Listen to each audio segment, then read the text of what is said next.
for the thousands in attendance and the millions watching around the world. Ladies and gentlemen, let's get ready to wait. We better pause for dramatic effect to avoid any copyright. Rumble! It's a Paramount Plus exclusive. It was supposed to be out in theaters in March of next year, but they decided, hey, this is such a great goddamn movie, let's shove it out on our premium service, Paramount Plus. And this is from Paramount Animation and WWE Studios. Not that you could tell that WWE had anything to do with this. It's not like there were a couple wrestlers that had, bit parts and voiceovers for various creatures that were in this, and also the fact that, oh yeah, they use a lot of WWE licensed, themes and a bunch of wrestling lingo and everything, and dancing isn't wrestling and all that and everything, and my fucking goodness, WWE Studios is just something that won't fucking quit. They started with The Marine, and they did See No Evil, and they've done a couple other movies that weren't that bad, and then they've also done a whole lot of Drek. So yeah, this was supposed to be out in theaters. Now, I remember seeing various teasers and thinking, okay, this doesn't look bad, it doesn't look great, but it's got a pretty good cast to it. It has Geraldine Viswanathan. If I got anywhere close to that proper pronunciation, I am very, very thrilled. I do apologize to Miss Geraldine for getting that wrong if I did. Will Arnett, Terry Crews, who is fucking just, a goddamn blast, and about anything he's in, such a great goddamn guy.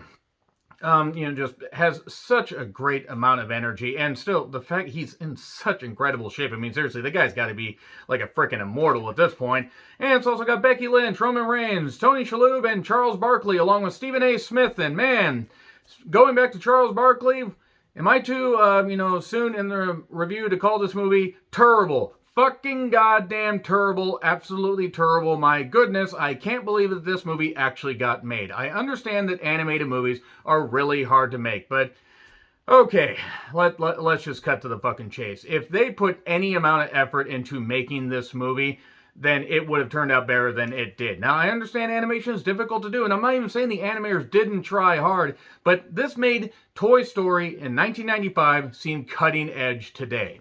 Now, mind you, Toy Story 1995, Toy Story 1, for those of us that want to, get, proper with the numbers, it obviously has not aged too well because every bit of, technological advance will, make anything look, terrible by comparison, but it still holds up as a bright beacon of energy, and Disney, Pixar, they did a whole lot of, great, putting a lot of great effort into a movie that actually, had life energy and a great story to it. And this was basically a vehicle for just WWE to say, yeah, we have, we can do animation too. And they've done, the Scooby-Doo WWE thing that wasn't all that good. And they've done other WWE, and other cartoon crossovers that weren't that good. But those were just shoved out on, DVD, Blu-ray, whatever, and you can catch them on various streaming services, but they were touted as being for kids. Now this, if you are a WWE fan or you have a WWE fan in your family that's about the age of 9 or under, they might enjoy this, or they might say, Mom, Dad, why is this movie so goddamn terrible? Why the fuck is this happening? Then you would actually yell at your kid, wondering where their 9-year-old learned the word fuck. And then you would remember, oh yes, you left your ECW DVD in the player, and they heard somebody swear. Asshole, you fucked up, you fucked up. Okay, so this movie is basically like Netflix's The Main Event, and if you remember that movie, that was basically just a vehicle to get a bunch of WWE superstars, because you can't call them wrestlers, even though they're in a wrestling ring doing wrestling maneuvers. You gotta call them superstars. You got a bunch of people there, and I'm not saying the movie was even, it was mean-spirited. It was just a vehicle for WWE to tout that, hey, we have a whole bunch of superstars. We have a whole bunch of people here. This is like, hey, we can do animation. We can have a, great animated feature just like DreamWorks and Pixar and Disney and all that stuff and Fox Studios, like the people who did Titan AE. Oh yeah, that movie, as much as I love it, pretty much shut down the goddamn, studio that it was, did it. Or, I think it got dissolved and people got put into different departments because Titan AE didn't do all that well. And Titan AE was good. This movie basically is revolving around World Monster Wrestling. It's about, kaiju, tentacle monsters like Tentacular, that's voiced by Terry Crews, or giant bull people, or a giant bulldog that comes out to rule Britannia. I'm sure the British Bulldog is spinning in his goddamn grave, knowing that his theme was used for that, even though Rule Britannia was around way before the British Bulldog was around. And yeah, it's about monsters wrestling. And there's this town of Stoker, where there's this young girl, Winnie, voiced by Geraldine, who is the daughter of a famous coach. Where the coach and his monster Rayburn disappeared at sea. Don't know what the fuck happened to them. They just disappeared at sea. How did they get out to sea? Were they somewhere beyond the sea? Is there anyone looking for me? Can we maybe go on that adventure instead of the shit? So, she has big dreams of coaching up and doing her dad proud. And then there's this new champion, this Tentacular, and he wins the championship, and then he goes full on heel. Oh, now he's going heel, and he decides, hey, I'm gonna go to this other area, Slitherpool, which is basically like Stoker's Shelbyville, I assume. I'm gonna take the fucking piss out of this movie because it looks like shit. The animation is god awful. The drawings, the characters, the textures are goddamn awful. There isn't a lot of money put behind this, and if they put a lot of money behind it, well, then they must have allocated to like whatever drugs everybody was on to come up with this goddamn thing. This concept that is stretched the motherfuck out to about 90 minutes, and it is really, really shit. The writing is terrible. They throw WWE themes in. And I'll get into spoilers here in a little bit, but I mean, I'm just going to say that they use stuff like the Street Profits and the Lucha House Party theme, even though the Lucha House Party thing hasn't aged all that well since they got released, as, shortly before this movie came out. And just various others, and they're using all this lingo and everything, and oh, dancing isn't wrestling, yeah, and this isn't animation. We're a real animation studio now. Of course you are, WWE. Of course you fucking are.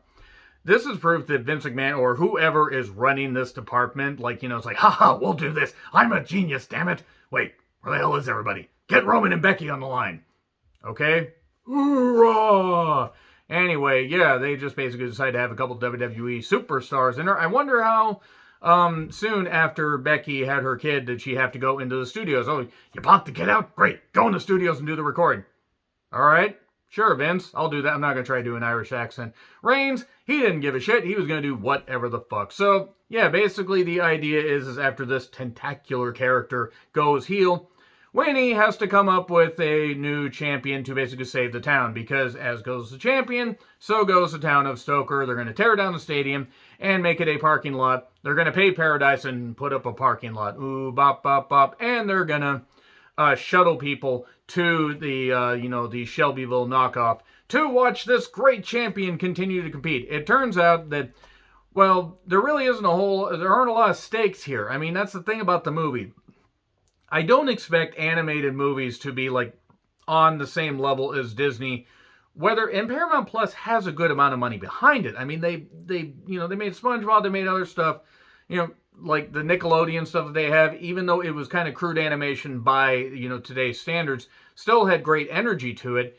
This just felt lifeless. Like the characters looked ridiculous. It didn't even look, it was like baby's first animated characters. Like they just got the first ever software and were like, okay, that looks good, except this software came out in at least, I'd say, 1994, but let's just Lawnmower Man 2 this son of a bitch. Lawnmower Man 2 Beyond Cyberspace, by the way, had better special effects than this. That is saying something. So anyway, basically when he has to train this guy that's named Steve, and Steve is this kind of down on his luck guy that's basically just losing fights. He's throwing fights. There's no throwing fights in wrestling. And he has to learn how to be a champion. We are the champions. We are the champions. And everybody has to come together and they have to save the town of Stoker. So yeah, that was kind of a long-winded thing to basically talk about a movie that is absolute dog shit. This is one of the worst movies I've seen this year. Again, if you have any WWE fans in your family that are about the age of 9, if not younger, and have recently sustained major head injuries, or don't have any standards at all, then they would actually still be able to put together a better movie than this. Everything's cliche, the comedy's bad, the animation's really bad. It's like a weird 8-sided ring thing. It's just actually kind of hilarious. They have rounds in wrestling. It's kind of like the Impact Grand Championship, except it's really fucking stupid. And if you haven't figured out by now, a number of minutes into the review, yes, I am a WWE fan. I'm a wrestling fan. I've loved wrestling for a number of years. Since 1985, I will continue to love wrestling. And I will still support the WWE talents I care about. And I'm glad that Becky and Roman got to be in something that is purported to be a big screen release. It's just a shame they didn't have a good vehicle to, get their names out there a little bit more. And I know Roman was in a movie with Rock the Dwayne Johnson, and Becky can probably get into Hollywood as well and do some stuff. I think she was in one of the Marine movies. One of the 50,000 Marine movies that WWE keeps churning out because they have no other franchise, because they keep destroying everything good and just butchering everything that they touch. The first Marine was really about the only good one because it was the only one with any sizable budget put to it. So yeah, there isn't a lot to this movie. So now I'm going to get into spoilers. Does anybody really fucking care about spoilers? Spoilers? Really? Does it really matter?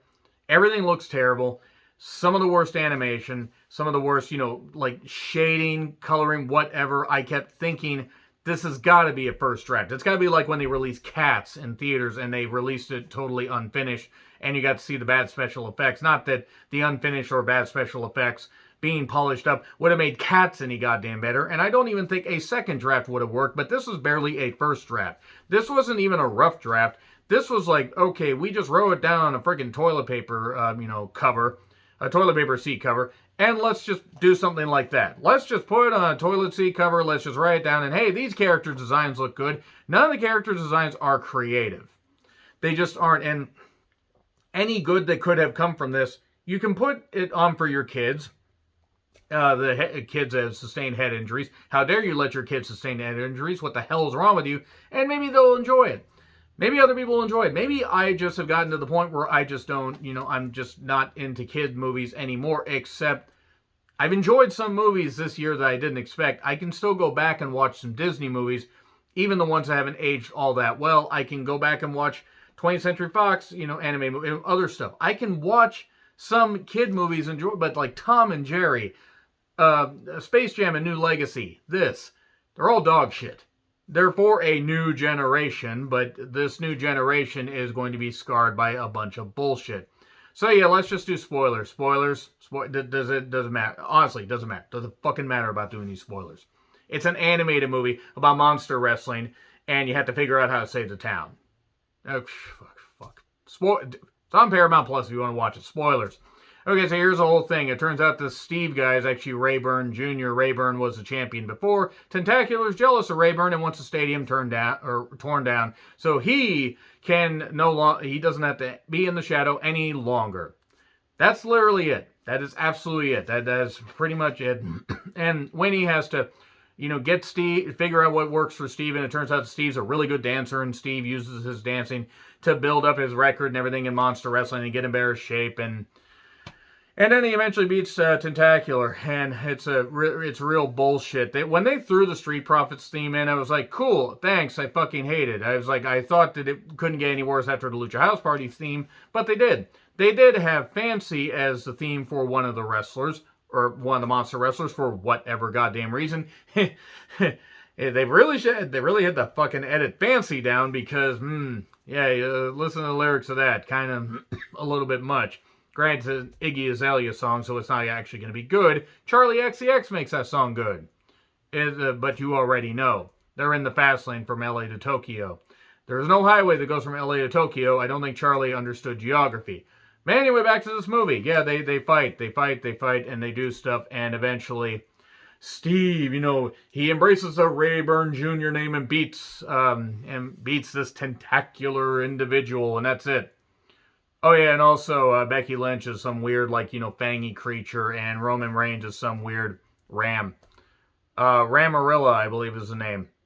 And Axe Hammer is Becky Lynch's character's name. This movie is ass. This movie is fucking ass. Let's just shred this, or let's just throw that away. Stupid. Really, really fucking stupid. It gets an F. Of course it gets a fucking F. It's not good. It's not good at all. Again, kids might enjoy it. Maybe. I don't know. I don't actually think that too many kids would enjoy this because it's not very humorous. It's not well paced. It feels stretched out, and it's just really, really bad. They did get Michael Buffer to do the voiceover, the ring announcing stuff, and at least it was better than having to hear him do 4-year-long entrances for everybody in WCW's main events. And if you saw WCW at its height and even at its Most Dreadful, when they still had Michael Buffer be part of it, for whatever reason, he either had a contract or they were like, hey, we're pissing more money down the drain, let's do that. This movie was atrocious. One of the worst things I've seen this year. I didn't think it was going to be good, I had no expectations, and they weren't met at all. Agree, disagree with what I said? Like, share, subscribe, Twitter handle in the description. I'm John Ritlin. I'll see you soon.